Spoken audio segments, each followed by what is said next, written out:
नमस्कार, ब्युटिफुल हमेशा मराठी चॅनल मध्ये मी किरण तुमचं स्वागत करते। तुम्हाला माहितीच असेल की महिना आहे जानेवारीचा आणि जानेवारीच्या महिन्यामध्ये पडते खूप जास्त थंडी आणि याच महिन्यात आपण साजरी करतो मकर संक्रांती आणि मकर संक्रांतीमध्ये प्रत्येक जण खातं तिळगुळ आणि आपण काय बोलतो तिळगुळ खा आणि गोड गोड बोला।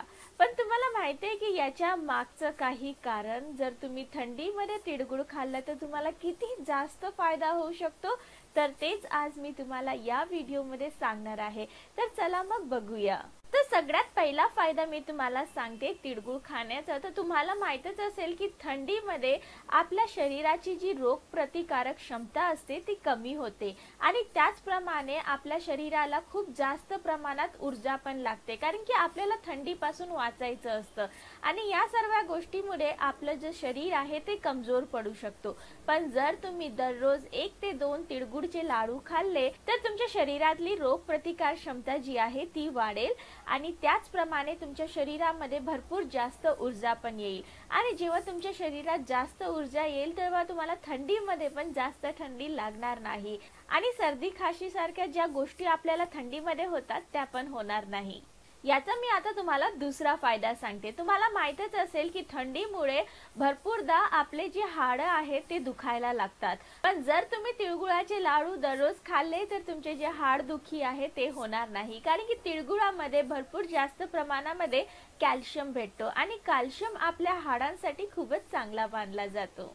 याच्यानंतर मी तुम्हाला तिसरा फायदा सांगते की तीळ आणि गुळामध्ये भरपूर जास्त प्रमाणात फायबर भेटतात आणि फायबर आपल्या पचन क्रियेसाठी खूपच चांगल्या मानल्या जातात, म्हणून तुम्हाला थंडीमध्ये पण तिळगुळाचे लाडू जास्त खाल्ल्याने जास्त त्रास नाही होणार आणि तुमची जी पाचन क्रिया आहे ती चांगल्याने होईल।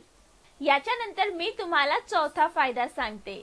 तुम्हाला माहितच असेल की तिळगुळामध्ये भरपूर जास्त प्रमाणामध्ये अँटीऑक्सिडंट भेटतात आणि अँटीऑक्सिडंट आपल्या शरीराला चांगलं बनवण्यासाठी खूपच महत्त्वाचं आहे आणि एवढंच नव्हे तर याच्यामुळे आपल्या शरीराची मेटाबॉलिझम पण वाढतं आणि जेव्हा आपल्या शरीराचं मेटाबॉलिझम वाढतं तेव्हा आपल्या शरीराची वजन पण हळूहळू कमी होऊ लागतं, म्हणून हे आपल्या वजन कमी करण्यासाठी आणि शरीराला खूप जास्त निरोगी ठेवण्यासाठी पण खूप जास्त चांगलं आहे।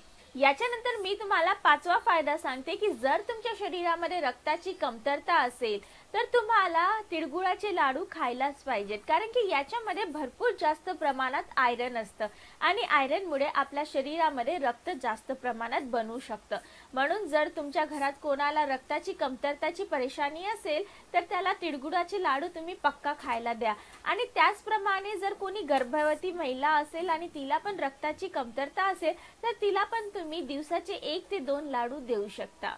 तर मित्रांनो, हे होते काही असे फायदे तिळगुळाचे जे तुम्हाला माहिती नसतील।